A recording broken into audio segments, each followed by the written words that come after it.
Boa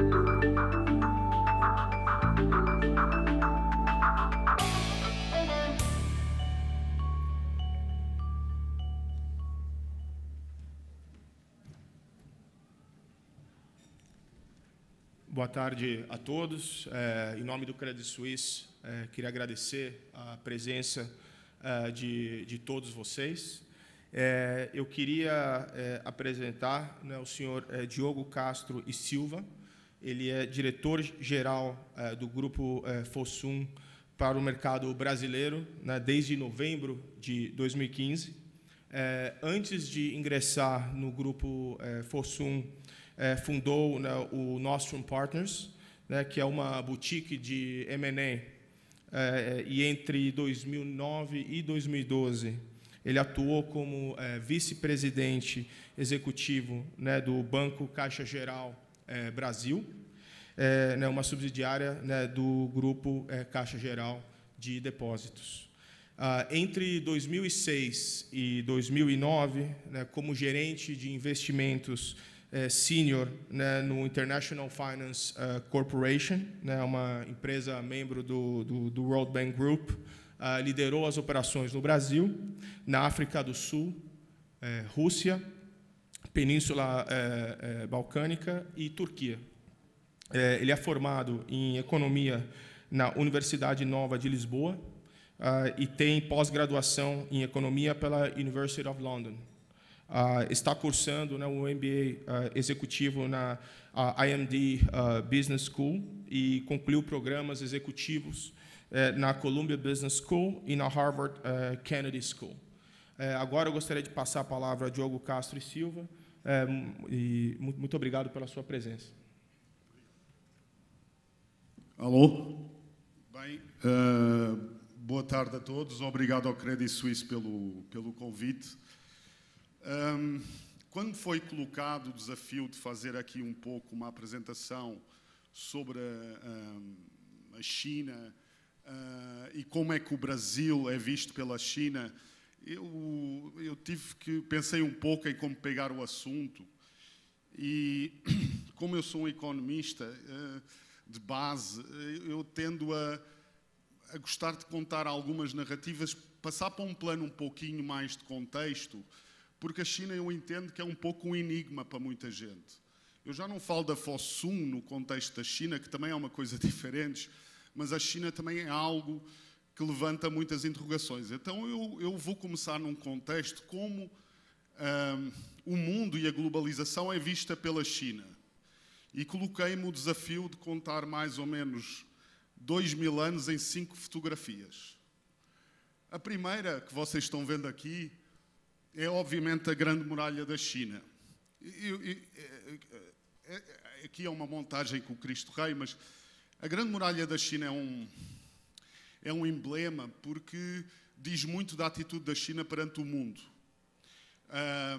A construção de uma muralha implica uma renúncia à própria globalização na altura e um sentimento de defesa muito grande, uma insegurança muito grande do território chinês.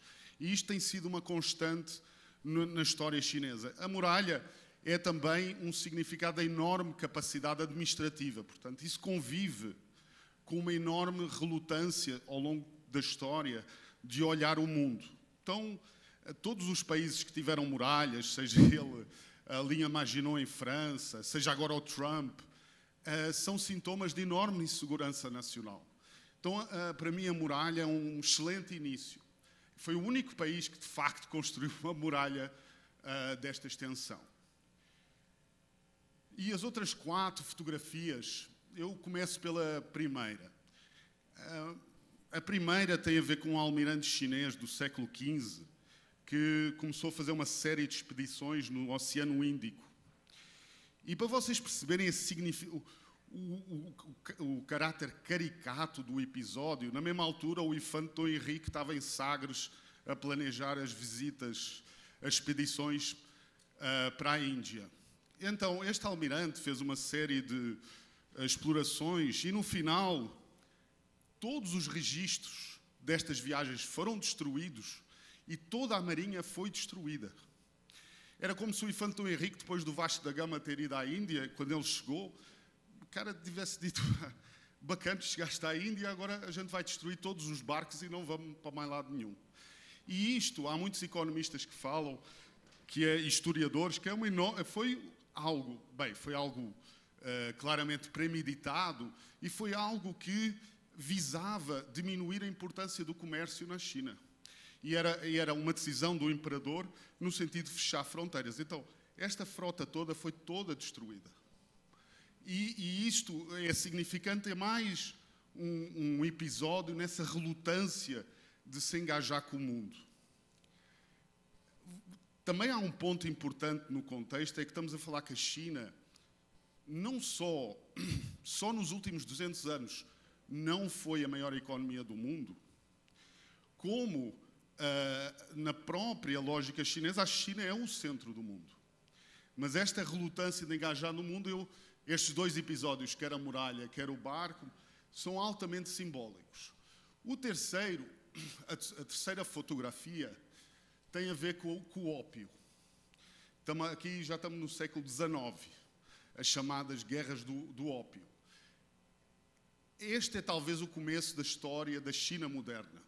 E para vocês entenderem o caráter da guerra do ópio, a guerra do ópio foi feita, era como se o Pablo Escobar tivesse convencido o governo colombiano a invadir os Estados Unidos, a tornar 5 cidades dos Estados Unidos portos francos e a obrigar os Estados Unidos a consumir cocaína. Isto foi o que a empresa inglesa British East Indian Company fez no século XIX. A China foi invadida, a China foi obrigada a consumir ópio e 5 cidades, incluindo Xangai, onde o meu grupo está sediado, viraram zonas francas. Então, este é o episódio mais traumático na história chinesa. E é o episódio onde a globalização foi forçada na China, depois de um longo período de isolamento, e foi forçada da forma mais violenta por causa de droga, que era o ópio que vinha da Índia e era consumido na China.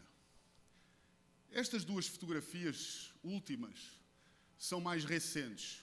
Obviamente, à esquerda temos o Deng Xiaoping, o pai da abertura económica chinesa. Mas o Deng, para além de ter sido brilhante na forma como abriu a economia, vinha também numa tradição de enorme, eu não diria de relutância de engajar o mundo, mas de uma enorme descrição. Há uma frase de um filósofo chinês chamado Lao Tse que diz que o mar é poderoso porque todos os rios vão ter a ele e todos os rios vão ter ao mar porque ele fica mais em baixo. Então o sinal de humildade, discrição, muito parecido com o Brasil, no sentido de movimentos não alinhados, de não engajamento, do engajamento com o mundo a meio termo. Isto foi a política chinesa nos últimos, eu diria, até 2005, 2006. Aqui temos o Xi Jinping e, obviamente, o Donald Trump. Por que é que eu coloquei os dois juntos? Porque desde 2005, 2006, aquilo que eu falei do Deng tem vindo a mudar. E isso tem vindo a mudar por causa do sucesso económico chinês. E eu recentemente estava nos Estados Unidos e eu estava numa conferência com um ex-alto funcionário da administração Obama e que ele dizia que a eleição do Trump, falando com um alto funcionário do chinês, tinha acelerado os planos da China 10 anos, no sentido de a China se colocar num plano global.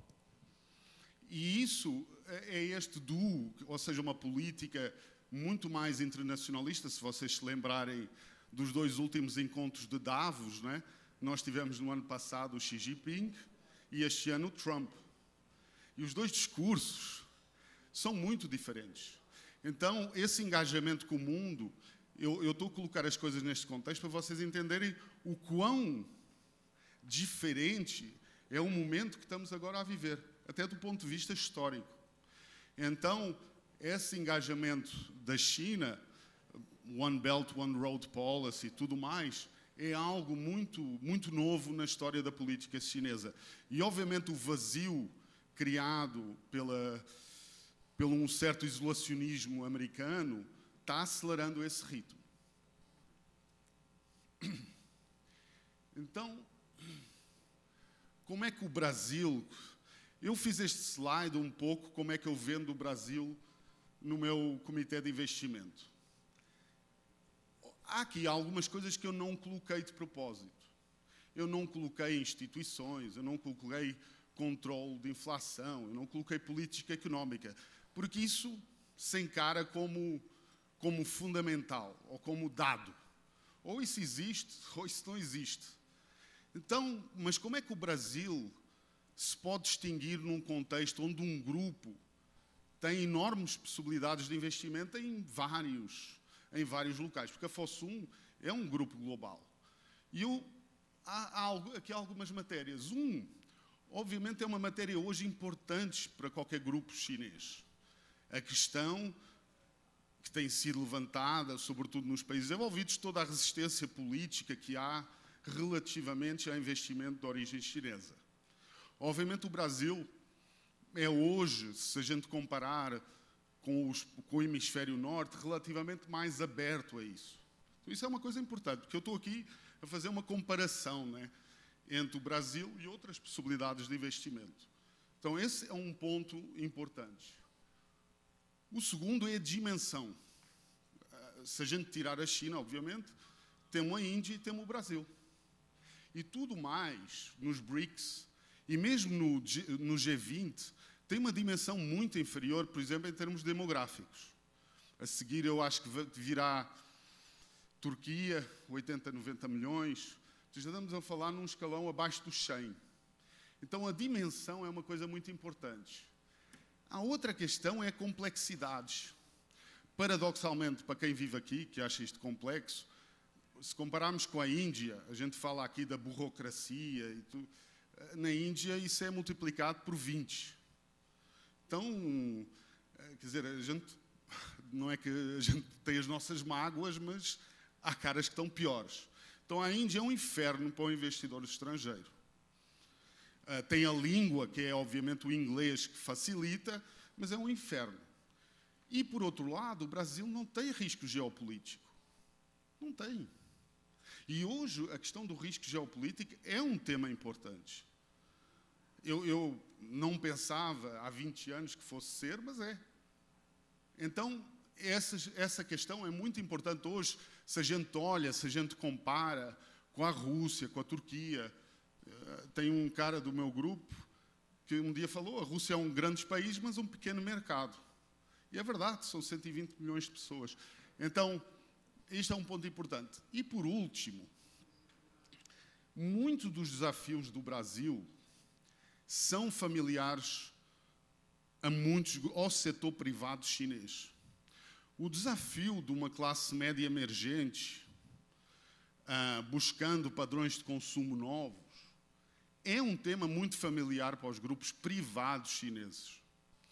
Então, todo esse desafio de escala, de mercado, conjugado com uma ascensão social e com uma deslocação de padrões de consumo, são coisas muito familiares para o tecido empresarial chinês. Então, estes são alguns dos pontos que eu coloco no meu comitê de investimento quando a gente compara outras possibilidades, porque eu não tenho uma pool específica de capital para o Brasil, então eu estou competindo com outras regiões. Como é que eu coloco a questão Brasil nesse contexto? Como eu disse, questões como instituições, problemas, riscos, isso são dados, não é? Política económica, são coisas que têm que ser uns dados adquiridos. Mas passando esse passo, estes são alguns pontos importantes. E agora falando um pouquinho de Fosun. A Fosun tem no contexto China, é bem diferente, porque é o setor privado chinês. E o setor privado chinês começa com alguma dimensão no final da década de 80 Então é meio que um conjunto de grupos que saíram no início da década de 90, começaram com ativos pequenos, mas a história de morar num país que cresce 20 anos a 2 dígitos muda a dimensão muito rápido. A gente teve um pouquinho isso aqui no início do século, na primeira década do século XXI, e a gente viu como subiram o valor dos ativos em 10 anos. Então a China está nisto há 30. Então a história é multiplicada por 3. Então a Fosun começou com 4 sócios, é um partnership, lá atrás em 92. Hoje, e ela acompanha um pouco a história da China, não é? Primeiro a parte da infraestrutura, depois transitando e migrando crescentemente para a área de consumo. Porque hoje o grande desafio da China é passar de uma economia de investimento para uma economia de consumo. Então a Fosun meio que acompanhou esse arco, começando-se a globalizar por volta de quando foi listada na Bolsa de Hong Kong.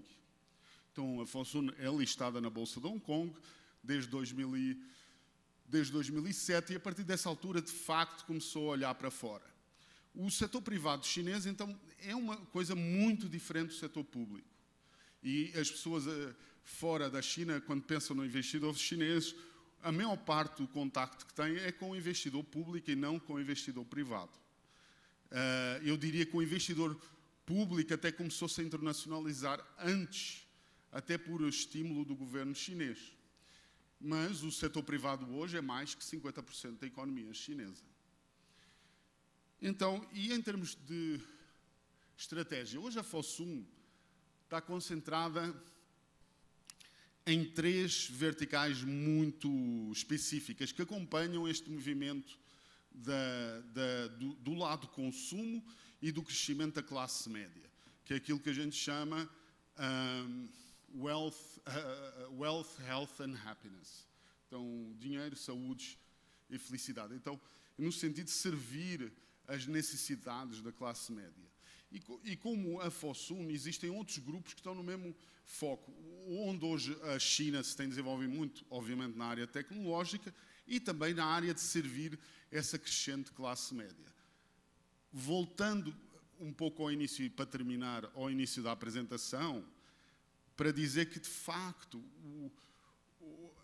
quando a gente olha para a China, é preciso ter em conta, então, o momento tão único, também do lado China que se está vivendo, ou seja, do movimento de olhar para fora. Nunca foi algo verdade na história da China.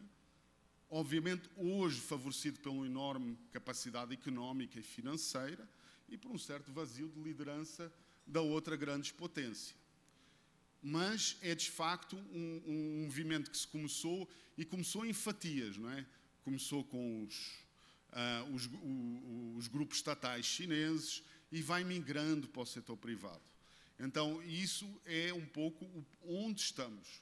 E no contexto global, o Brasil tem esse papel importante, não só por a questão de commodities, maior exportador de soja, tudo isso é verdade, mas muito também por ser um mercado de grande dimensão,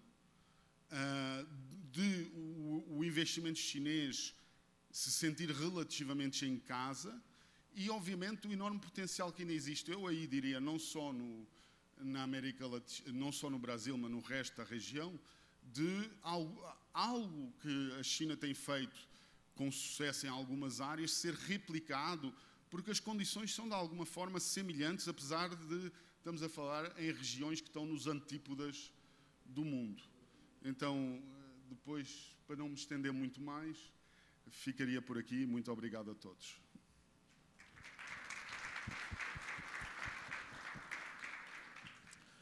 Muito obrigado, Diogo. Tem algumas perguntas já aqui que eu queria compartilhar com você. Bom, a primeira, de acordo com a pesquisa realizada pelo Conselho Empresarial Brasil-China, os investimentos chineses anunciados no Brasil somaram quase 80 bilhões de dólares entre 2010 e 2016. e com investimentos aí confirmados no valor de quase 46 bilhões de dólares nesse período. Qual é a expectativa de crescimento dos investimentos chineses, né, nos próximos anos, né, e qual o impacto que mudanças no cenário político brasileiro, né, como as eleições presidenciais deste ano, podem vir a ter no apetite né, de risco dos investidores chineses e, obviamente, né, do grupo Fosun também. Obrigado. Bem, vou dar aqui a minha opinião, começando pela parte final, que é mais da questão de como é que a questão das eleições é vista no contexto, eu diria que não é unicamente chinês, é um contexto global, mas obviamente eu vou colocar isto no contexto até das minhas discussões com o grupo. Eu acho que estas eleições, no final do ano, são meio uma montanha que vai parir um rato. E porquê é que eu digo isto? Porque se houve lição de todo este processo, é que a governança no Brasil é uma governança partilhada, para não dizer, no mínimo, partilhada. Então,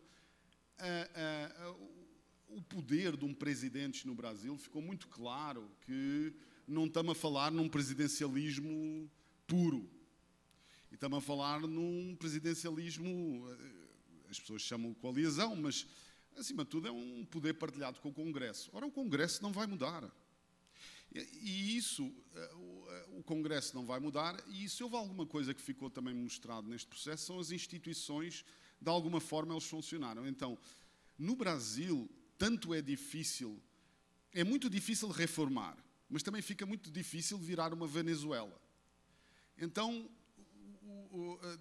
fica-se sempre naquela coisa do meio do caminho, que nem se consegue fazer bem uma coisa nem outra. Mas, portanto, o efeito prático de um novo presidente, eu diria que é algo limitado. Se a gente olhar, vai ter muita oscilação, vai ter muita espuma do dia, mas essa pelo menos é a visão, e a visão que eu tenho transmitido em Xangai, não creio que vá mudar muita coisa. Independentemente de ser, podemos aqui consturar vários cenários, caras mais radicais, menos radicais, mas eu não vejo muitas condições de sair desse... É como um cara que está no leme do navio e tem um anão por baixo que não deixa nunca ele mexer muito o leme. Então, não vejo de facto grande efeito. E nesse sentido, eu não vejo que isso, indo para a primeira parte da pergunta, para quem está investindo aqui no... Obviamente que para quem é investidor financeiro, que tem uma questão de um ciclo de entrada, um ponto de entrada, ponto de saída, isso é relevante. Para quem está num horizonte um pouquinho mais longo, não muda muito. E eu acho que a tendência de investimento chinês, com características diferentes, vai continuar a estar na ordem do dia, porque, de facto, o Brasil hoje está na pauta não só do setor privado chinês, como na parte do setor público. Muito obrigado, Diogo. Fazer mais uma pergunta aqui, colocando algumas perguntas aí da plateia, que acho que acabam coincidindo aqui com uma das perguntas também anteriores. Né, quando a gente olha, né, o foco dos investimentos chineses, né, do Brasil nos últimos 10 anos, eles vêm sofrendo uma mutação. Né, então, enfocando-se, né, primeiramente no setor de commodities, né, depois evoluindo para o setor industrial, né, e aí acho que uma ênfase, né, na parte de máquinas e equipamentos, automóveis e, né, aparelhos eletrônicos, né, e depois expandindo para o setor financeiro, né, e mais recentemente o setor de infraestrutura, né. Olhando para frente, quer dizer, quais os setores, né, vistos como mais atrativos, né, por vocês e, né, pelos demais investidores chineses, né, e quais são os setores ainda que deverão atrair, né, a atenção nos próximos anos? Eu acho que há duas coisas que é preciso falar aí. A primeira é que para qualquer país que se está internacionalizando, e como eu fiz na apresentação, e acho isso muito importante dar o ênfase, é uma experiência totalmente nova para a China isto. Isto é totalmente novo na sua história. Todos os países asiáticos, de regra geral, não só a China, como o Japão, até no contexto interno, imigração sempre foi uma questão altamente complexa. Portanto, para uma pessoa que não seja chinesa, pegar a nacionalidade chinesa é uma coisa muito difícil. Então, o contexto de abertura ao mundo sempre foi muito limitado. Porquê é que eu estou falando isto? Porque quando os países começam a internacionalizar, a primeira coisa que é pegar recursos naturais. Eu empresto e tu pagas 50 milhões de barris de petróleo. São coisas tangíveis, são produtos internacionalmente tradáveis. Então fica fácil essa lógica de investimento. E esse já foi um momento, não é? Se a gente vir os investimentos que foi feitos Venezuela, outros países. Enfim, esse foi um momento, essa coisa dos recursos. Depois que dá, como deu no caso do Japão, nos anos 80, a China vai dominar todos os recursos do mundo. Depois dá aqueles livros que vão para o best-seller do New York Times, quando a Sony comprou o Rockefeller Center nos Estados Unidos. Agora, enfim, mas isso é um caminho, pronto. Segundo ponto é, obviamente, setores que são comuns, setores regulados. O setor da infraestrutura, apesar de estar mais recente, é um setor que é familiar, não é? Uma geradora de energia aqui no Brasil ou na China, de ciclo combinado, funciona do mesmo jeito, tem que vender energia do mesmo jeito, então não tem muito... É algo familiar, é algo que fica fácil de investir. Então esses dois setores... O Brasil, por outro lado, tem a questão do setor, obviamente, o agronegócio.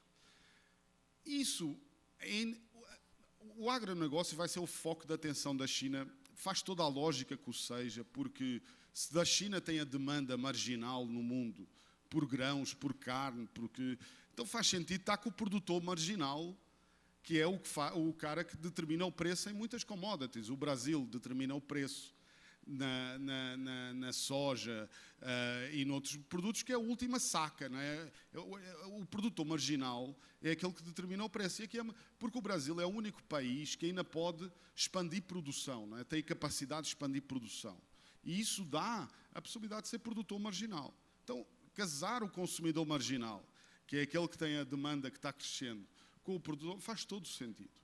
A grande dificuldade do agronegócio é que ainda não é um setor estruturado bem para um investimento que não seja aquele simples que eu tenho uma fazenda, eu exporto sacas de soja, pois que é um negócio que a economia de troca já foi abolida, já não existe há mais de quantos séculos e todo o setor vive assim. Então, tem uma enorme dificuldade ainda de investimento, mas é um setor que a China vai olhar por essa razão, não é uma razão...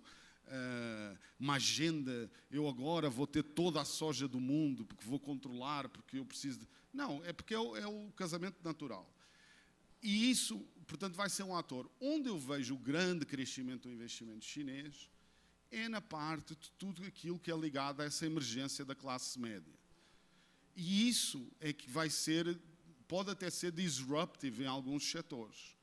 Porque a escalabilidade que você enfrenta na China de servir uma classe média de 600 milhões é muito facilmente aplicável para uma classe média de 100 milhões. Então, em alguns setores, é esse onde eu vejo que possa, nomeadamente o setor de tecnologia. E na aplicação prática do setor de tecnologia na vida do dia-a-dia, não é? Nós tivemos o exemplo... da 99 com a Didi, tenho aqui o Joaquim, que é um grande amigo, e isso é um exemplo daquilo que pode ser de facto um sinal desse novo investimento. Então é aí que eu acho que vai ser o delta maior. Muito obrigado, Diogo. Uma outra pergunta aqui da plateia.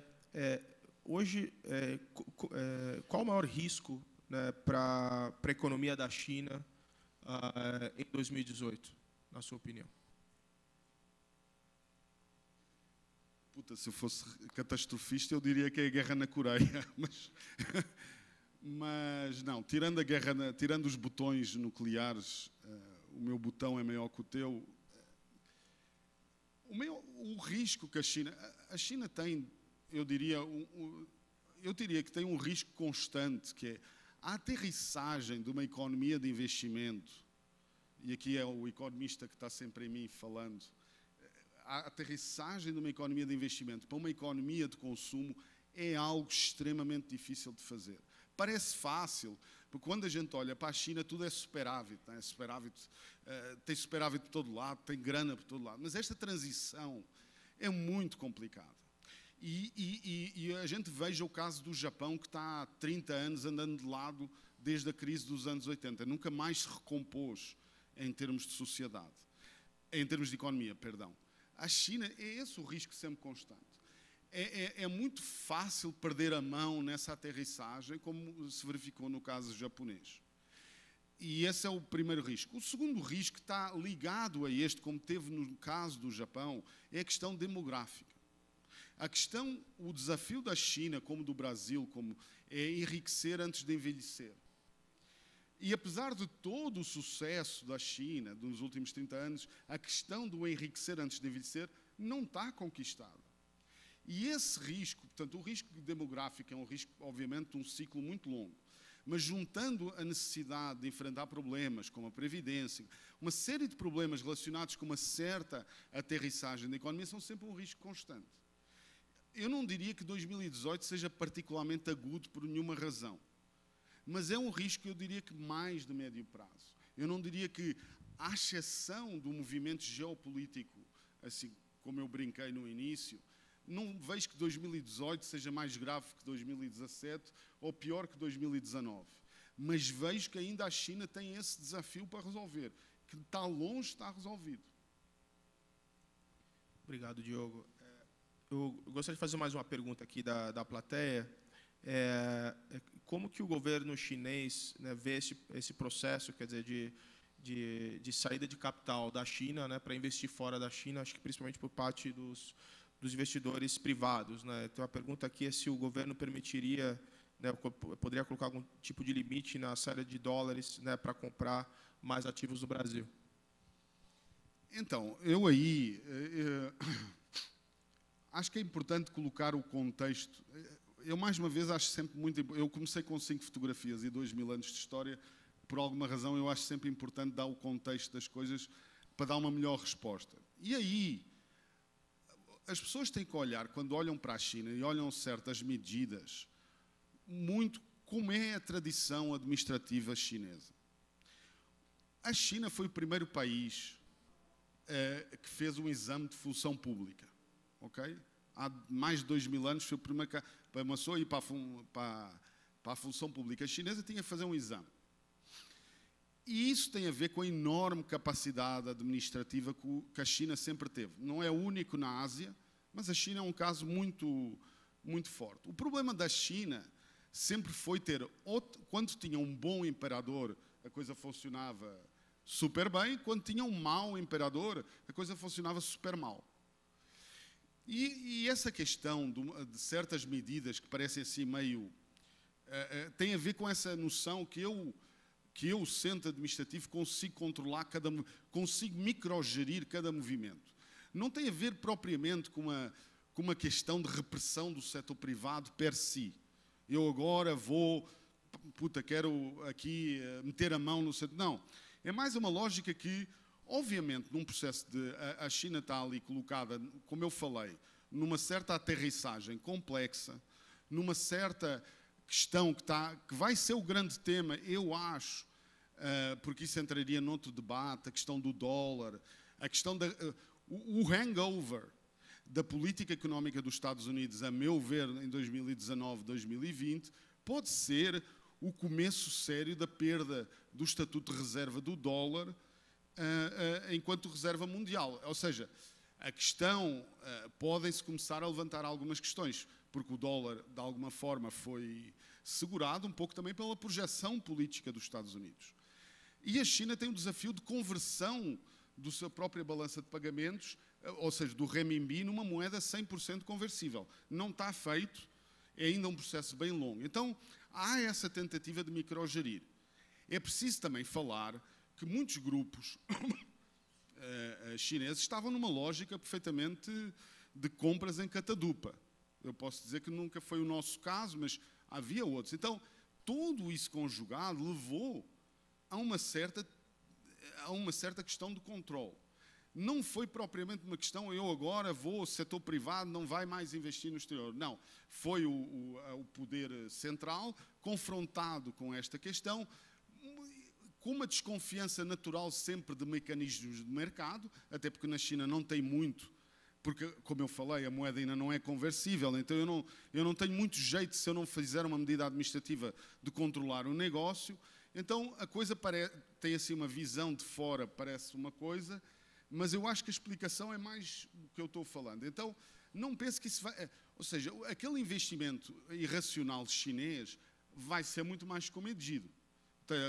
Aquela questão que, puta, eu vou vender aqui um ativo, pode haver um chinês maluco que venha aqui. Não, isso claramente não. Mas a questão é, não creio que seja nada de que vá travar a expansão natural de muitos grupos chineses.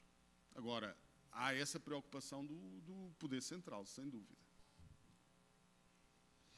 Obrigado, Diogo. Tem mais uma outra pergunta aqui. Quais são, na sua opinião, os principais obstáculos, né, ou conflitos enfrentados, né, por empresas chinesas, né, operando no Brasil? Como tem sido, né, o estilo de gestão, né, e qual o nível de alocação de mão de obra chinesa, né, nas operações no país? Né? A gente sabe que, né, existiu uma preocupação, né, de você acabar não... dos investimentos chineses acabar não beneficiando, né, a economia local do ponto de vista de geração de emprego, né, porque você acabava usando mão de obra chinesa. Então, como que isso está acontecendo, né, na sua opinião, e no caso da Fosun, assim, como que é o estilo de gestão de vocês? Então, eu vou começar pelo final. Aquele negócio que o investimento... Havia muitos livros e muitos artigos em África, sobretudo, que, puta, o investimento chinês aterrissa, vem 30 barcos de operários chineses e vão fazer tudo. Isso também acabou. Não existe mais chinês para meter em 30 barcos para chegar... Estamos a falar sobretudo do setor de construção e tudo mais. Isso já não existe, porque a demografia chinesa já também não permite. Hoje, aliás, muitas cidades têm um problema vão começar a ter um problema de mão de obra. Aliás, isso levanta a questão que o grande desafio da China vai ser, um dos grandes desafios vai ser como fazer uma imigração bem-sucedida. Mas, ou seja, uma imigração, melhor dizendo. Voltando a esse ponto, eu não considero que... portanto, a questão desse investimento chinês, isso já não existe. Onde há uma grande... O que é o grande desafio do Brasil para o investidor chinês? Mas eu aí diria que não é só o investidor chinês. Tem a ver com a noção, a questão da execução. A execução aqui no Brasil é um pesadelo. E na China a execução é super fácil. Se você tiver um boteco, um prédio na China, um bar bem-sucedido, você sabe que 3 meses depois tem um cara que fez uma coisa igual. Então, aquela questão do first mover advantage, não existe na China. Não existe. Cara, é porque a velocidade de execução é tão grande que você não tem. Aqui no Brasil, pelo contrário, o poder de mercado dos ativos é muito grande porque a execução é muito difícil. E a questão da execução aqui no Brasil de facto, é o maior desafio. E isso não é algo que seja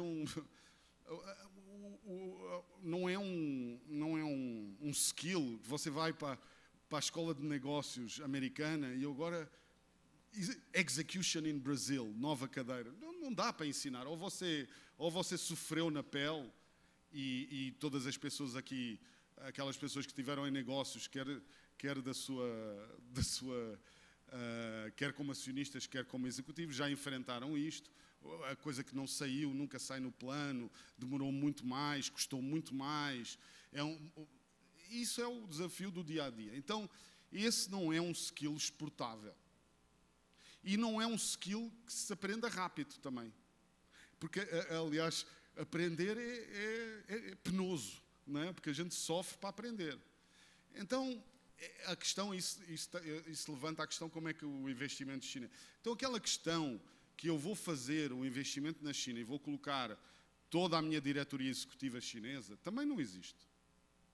Porque vai correr mal, de certeza. E isso tem a ver muito com a lógica como a Fosun. O maior exemplo disso sou eu, apesar de não ser brasileiro, concordo, mas, enfim, já estou aqui há uns anos. A Fosun, em todas as geografias, nunca procura sempre ter sócios, ter executivos locais, porque a questão da curva de aprendizagem é fundamental. E aqui no Brasil, mais fundamental ainda é. Porque eu costumo dizer que toda a questão da execução no Brasil, eu lembro-me sempre do caso do Henry Ford, não é? Da Fordlândia, que o cara, maior empresário do mundo, sobrando em grana, não conseguiu tirar uma grama de borracha da Amazónia. E isso tem a ver com a dificuldade da execução. Nem ele conseguiu.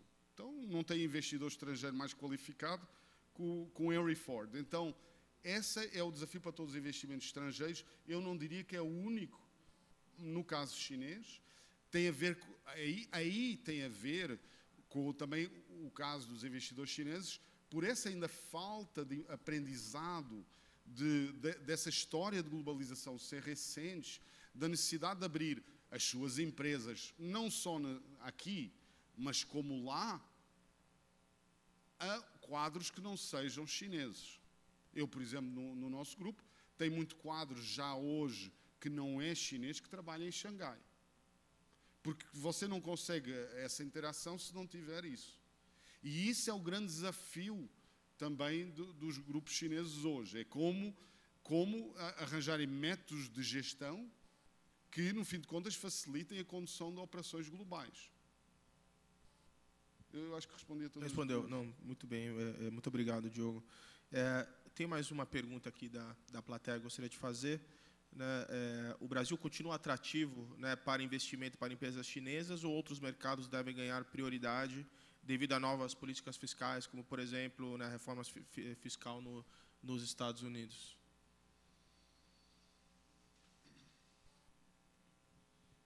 Os Estados Unidos vai ser sempre um polo de atração de investimento. Eu acho, mas esta já é uma opinião, que hoje o investimento chinês enfrenta alguns desafios no hemisfério norte, até por uma agenda, se você olhar para os discursos do Trump, tem uma agenda muito mais nacionalista e tudo mais, que levanta algumas questões ao investimento estrangeiro chinês, privado, público.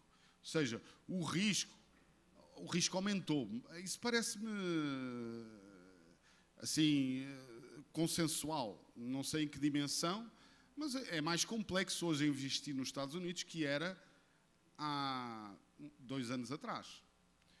E eu não acho que isso vá mudar. Isso tem a ver com, a meu ver, os Estados Unidos... Porque as pessoas olham para a questão fiscal, sem dúvida, foi um conjunto de benesses e tudo mais, mas as condições de governança nos Estados Unidos, até independentemente da questão de Trump, estão muito mais...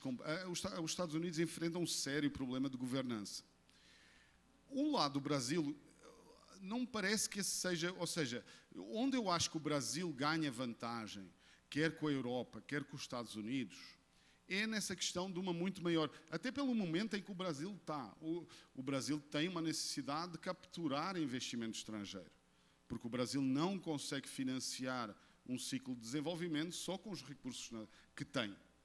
Então, vai ter uma muito maior abertura a esse investimento estrangeiro, entre os quais os chineses.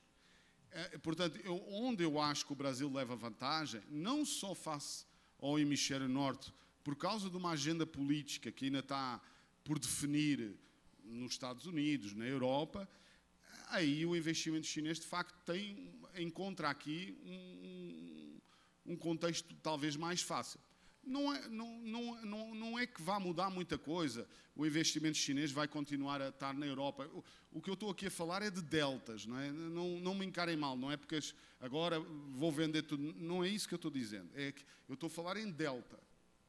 Onde é que estão os deltas? Eu acho que o delta está mais em emerging markets, e se você olhar Brasil comparado com os outros emerging markets, o delta, eu acho, pode estar muito aqui no Brasil. Ou seja, como eu digo, a Europa, os Estados Unidos, a gente vai continuar a investir e tudo mais. Mas onde está o delta, onde pode estar o delta é aqui, na região. Só fazendo um outro contraponto, quer dizer, a saída dos Estados Unidos do TPP, isso poderia mudar um pouco o foco dos investimentos chineses mais para o resto da Ásia, ou isso já não teria uma influência muito grande? Vamos lá. Eu sou do setor privado, eu não consigo comentar os investimentos do setor público, eu consigo falar por mim. Mas não me parece que isso venha... O desafio do TPP era um desafio mais de política externa chinesa e americana, não tanto da questão do setor privado, destino de investimento.